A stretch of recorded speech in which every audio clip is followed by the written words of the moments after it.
Hello ទាំងអស់គ្នានឹងថ្ងៃនេះខ្ញុំមកបង្ហាញអំពីរំញោខ្សែរបស់យើងអានេះម៉ូដថ្មី2022ទៅចូលស្តុកថ្មីបងប្អូនណា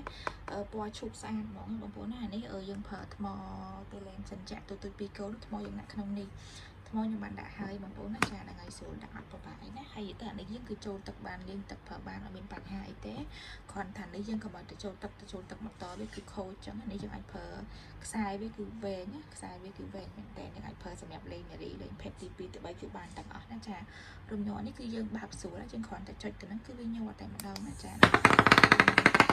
ញោខ្លាំងទៅហើយបងប្អូនញោខ្លាំងមែនតើហ្មងណាអានេះយើងមានកន្លែងវាសម្រាប់សេរីបានច្រើនកម្រិតមែនតើណាបាទ7រៀលស្មូតសេរីណាប៉ុន្តែ7រៀលយើងសេរីអត់បានទេតែ$15នេះយើងអាចសេរីបានច្រើនណាសេរីបានច្រើនកម្រិតចាហ្នឹងហើយបងប្អូនឃើញចាហ្នឹងហើយ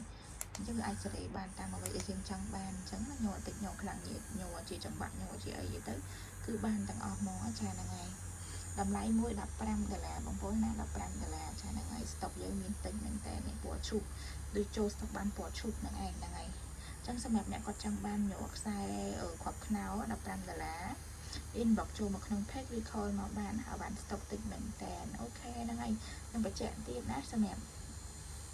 អ្នកដែលគាត់មើលក្នុង page អាចឆាតចូលក្នុង page ដើម្បីធ្វើការកម្មង់ទិញបើសម្រាប់អ្នកដែលគាត់មើលនៅក្នុង YouTube គាត់អាចកម្មង់ទិញតាមរយៈ Telegram ដែលខ្ញុំដាក់នៅលើខាងហ្នឹងបានណាគឺយើងប្រើថ្មស្រួលបិទស្រួលបើកស្រួលដាក់តាមខ្លួនណាអូខេទាំងអស់គ្នាអរគុណ